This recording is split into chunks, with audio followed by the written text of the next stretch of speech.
آپ سب کو کہا تھا نا، شیخ صالح الطالب انہوں نے اپنے بیان و خطبہ میں یہ بار بار کہہ کے ان سب کو جتایا تھا، اے لوگوں باز آ جاؤ، اے لوگوں باز آ جاؤ، نہیں تو اللہ کا سخت سے سخت عذاب ہم پہ جاری ہوئے گا۔ 24 نومبر، بارش تو اللہ کی رحمت ہے میرے بھائی، مگر یہ بارش دیکھتے ہی دیکھتے کب طوفان میں بدل گئی، اللہ ہی بہت خوب دلوں کو جاننے والا ہے۔ هاي الشرفية مع طريق المدينة.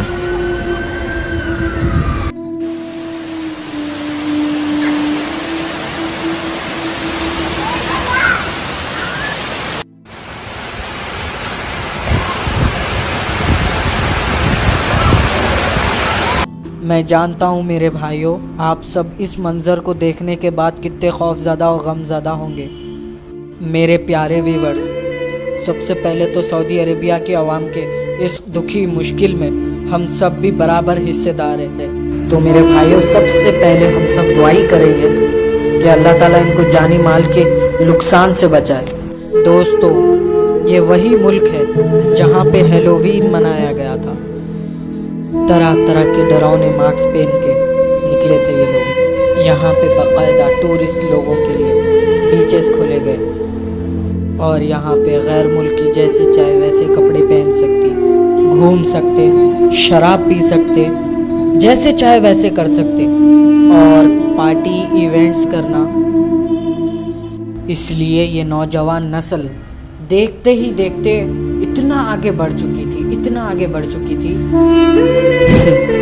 لیکن ہمارا اللہ ہے نا، ہمیں ہمارا مقصد یاد دلانے کے لیے، ہمیں ہمارا میسج یاد دلانے کے لیے۔ جس قوم کو مچھلی کھانے سے منع کیا تھا، ان لوگوں نے مچھلی کھا کر اللہ کو ناراض کرنے کی کوشش کی تھی، ان لوگوں کا انجام آپ سب جانتے ہیں نا۔ اللہ نے انہیں ایک چھوٹی سی وارننگ دے کے یہ بتایا کہ یہ مت بھولو کہ تم لوگ میرے غصے اور غضب کو دعوت دو گے تو اس کا بھرپور نقصان بھی اٹھانے تیار ہو جاؤ۔ تم سب کے یہ محل اور یہ اونچی اونچی عمارتیں، تم سب جو ترقی کے نام پر بنا رہے ہو، تمہارے کچھ کام نہیں آ سکتا، کچھ نہیں بچا سکتا تمہیں میرے عذاب سے۔ آپ سب دیکھو نا، اس طوفان سے جو انسان میری مرضی کہتا تھا، آج اللہ کے سامنے کتنا بے بس ہے۔ کل تک جو اکڑ کے چلتا تھا، آج اللہ کے سامنے، قدرت کے سامنے کتنا لاچار ہے۔ میرے پیارے ویورز، میں یہ بتا دوں کہ آج کل کا نوجوان دماغ سے بھی اور دل سے بھی کمزور ہوتا جا رہا ہے۔ کس وجہ سے؟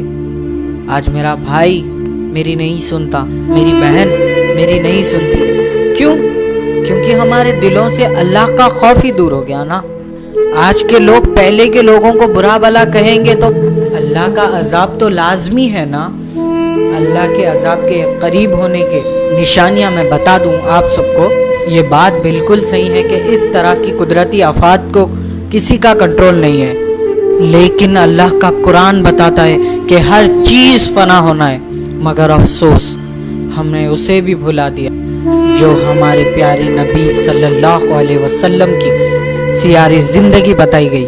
افسوس ہے میرے بھائیوں، افسوس، ہم نے علم حاصل کرنے کے لیے دین کو پیچھے ڈالا۔ ترمذی کی حدیث مبارکہ کے جانب رسول اللہ صلی اللہ علیہ وسلم نے ارشاد فرمایا، جب مال غنیمت کو لوٹا جانے لگے، لوگ امانت کو اپنا مال سمجھ بیٹھے اور زکوٰۃ کو بوجھ سمجھ بیٹھے۔ ہم سب کے لیے اس سے زیادہ شرم کی بات اور کیا ہے؟ ہمیں ہماری جان اور ایمان سے زیادہ دولت سے پیار ہے۔ میرے پیارے ویورز، بھائیوں اور بہنوں، ہماری گنتی اس موتی کے جیولری کی طرح ہے، اگر اس میں سے ایک بھی موتی کا ٹوٹ کر گر جانا تو سمجھ جاؤ ہم فرقوں میں بٹ گئے۔